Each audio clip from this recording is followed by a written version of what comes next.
There is an epidemic that is getting worse and worse, and that's the epidemic of divorce. People get divorced. And I was wondering why now more than ever? And don't think that if you are a Torah observant religious person, you are exempt from worrying about it or doing something about it, or you're immune to such thing. It has nothing to do with that. I do believe that somewhere along the line is a educational problem. What do I mean? We know that Bet HaMikdash was built. Okay, it was built by David and what's his name, and Shlomo Melech, and okay. But the plan for Bet HaMikdash was given by Kadosh Baruch Hu. The plans were given by Kadosh Baruch Hu. And the plans of Bet HaMikdash were given in a specific manner, so that what we call Hashra'at Shekhinah, that the Shekhinah will be able to dwell in it. There's the secrets or reasons that are above our understanding why it has to be done that way and not the other way. But HaKadosh Baruch Hu told them exactly how to build it. You know, it's always perplexing to me, as a side note, that many Israelis say, oh, it was just built like a Canaanite temple, dismissing completely the fact of Hashra'at Shekhinah there. Needless to say, that the Gemara talks about the miracles that happen every single day there, so what happened with those miracles, But it's just an effort to remove God out of our existence. But let's go back to our issue here. It was done just so it will maximize the Hashra'at Shekhinah in that.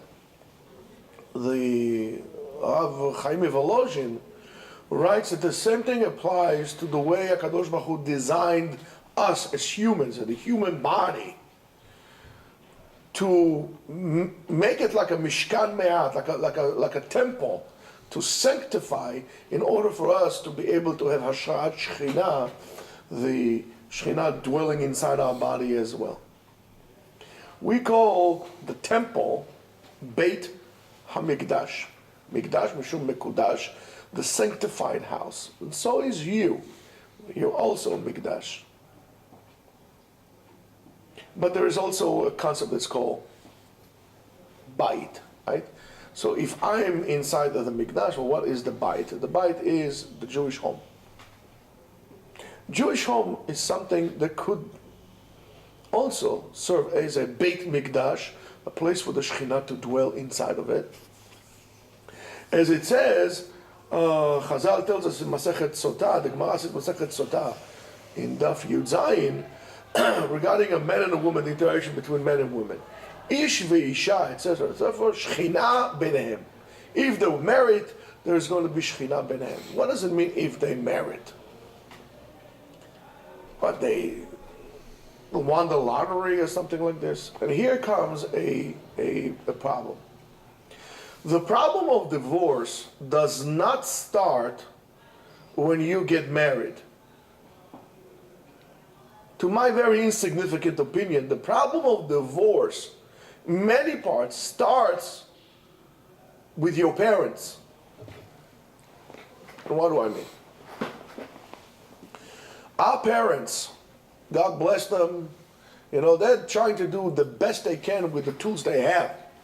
But there are many parents, and in today's society, that educate their children the wrong way. From age 0, you're being taught to become competitive.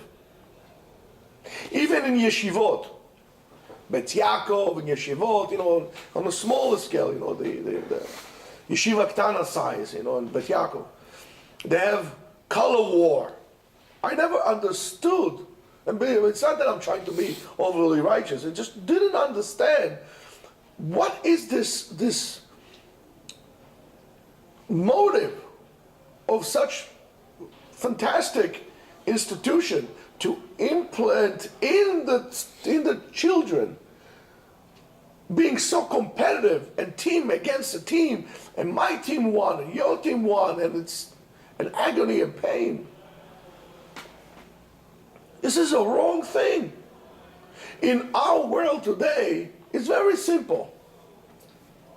If somebody succeeds, means that somebody else has to fail. If I succeed, means I have to step on you.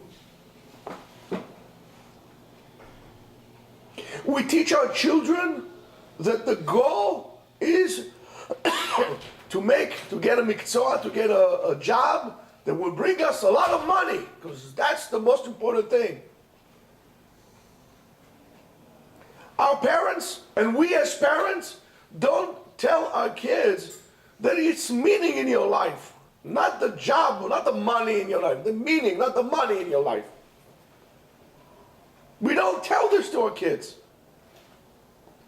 We don't try to see what are the abilities of our child. Every kid is different. For example, I have a kid, he's very good in business. So if I'm going to tell him, go become a psychologist, you know what? It's not going to happen. He's not going to be good at that. Or if I'll tell my kid who is an historian, go become a business person or salesperson, it's not them. But I don't want to see that my kid is not, because I also live in this society and I also play the flute of society that tells me success on the back of somebody else. And don't think that if you're religious, you're immune to that. A lot of people tell you, for example, Kinat sofrim tarbe chokhmah. It's good to have competition. I said, that's not what Chazal meant. That's not competition. Kinat sofrim tarbe chokhmah was not meant to that. Let's look, first of all, before you make such stupid statements, like most people make statements and don't even know what they're saying, let's look at those, at the subject of that statement. Sofrim. Who were the sofrim? The scribes? They weren't scribes. These were huge Talmidei Chachamim that used to count and knew the placement of every word in the Torah. How many times the letter Aleph is in the Torah, how many times the word Shabbat mentions in the Torah, and so on and so forth. Kinat sofrim tarbe chokhmah, that you know more than me, that means I have to do what? Sabotage you? No, I have to learn more than you. It's an incentive to work on myself. Not a competition that if you open a shul, guess what? I'm going to open a shul right across from you. I'm going to take all the people from your shul to my shul. That's not what we're talking about. We're not talking about if I open a yeshiva and you want to open a yeshiva, who are you going to attack? Or try to reach? My guys, because you already have a ready available stock of people. So therefore, you're not interested in yeshiva. You're not interested in teaching. You're interested in making a name for yourself, because if it was really for you, make a yeshiva, you'll go out and get many other guys. Why dafka the guys that come to my yeshiva? That's not kinat sofrim tarbe chokhmah. That's kinat shotim tarbe sin'ah. We are teaching our kids that our success has to always come on the back of someone else. So we're giving the kids the wrong sight about what life is all about.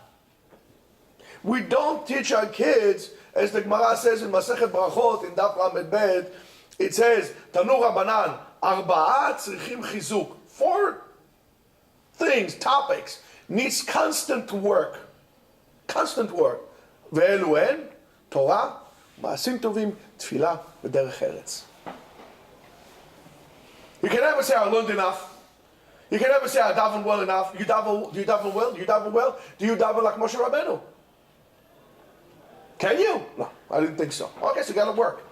Do you know Torah like Moshe Rabbeinu? No. Like Moshe Rambam? You know? No. Okay, I guess you got to work. Derech Eretz. Do you have Derech Eretz? Do you have manners? Are you a mensch? Ma'asim tovim. Are you doing ma'asim tovim? Oh, He's a big Baal Chesed. So guess what? I'm going to be bigger Baal Chesed than him. No, I'm going to sabotage him. That's how I'm going to become the biggest Baal Chesed. No! He's doing Chesed. Let me do Chesed also. He does Derech Eretz. Let me have more Derech Eretz. Not sabotaging. And that's how we come into divorce. When you don't implement in your children the need to constantly work on their character, to improve, to strive, to become better, you're always right. You can never compromise. If you have argument with your wife, and everybody has an argument, I have to win all the time. I have to be right all the time. I cannot allow her to win. Well, it means that I'm weak. Because I was bred like this from the very beginning. We say, I think it's a Yiddish word, but it's an Israeli word, fire. That'll be a sucker. I always have to have the last word. That's not a sign of strength. It's a sign of bad midot and weakness. And that's, you wonder what there's divorce? And I'm sorry. And I'm very much upset. Not only at the educators, I'm upset at the rabbis as well. That sometimes it's easier to, okay, divorce, you want a divorce? Okay, let's get divorced. Than to educate the people. Hey, it's making money. I'm sorry to say that, making money. Are you going to make money out of people's misery? That's a horrible way to make money. Okay, I understand. The sofer has to get paid. Okay, by the way, he writes the get on a piece of paper. He doesn't write on a cloth. Okay, how much his time is worth? You're getting paid in cola? How much you get paid in cola? $20 an hour. Fine. Maybe. How long do you take it to write the get? 2 hours. Fine, so that's $40. Why are you charging $200 for the sofa, $200 for this dayan, and $200 for the other dayan? Why? Making money out of people's misery? Of course, it's easier. Let them get divorced. It's harder to sit down and to educate. So instead of saying drashot about kind of shtuyot and this midrash or that midrash, teach the people about derech eretz, about Torah, about doing chesed. Mimele, when a person does chesed, when he does chesed, he understands and he sees in his own eyes the misfortune of other people. He will come to realize that he's fortunate, Baruch Hashem, he has a wife and he has children and he can put food on the table. So with this appreciation, most likely he will, less chances for him to get divorced. If you learn Torah, it becomes a Ben Torah. Learning Torah does not just mean knowing who said in what page and what side of the Gemara and this opinion of that. But a parrot can do that. They take the Barilan, CD, it can do a better job than you. To be neki kapayim ubar levav, to have clean hands and a clean heart. We don't teach our children that.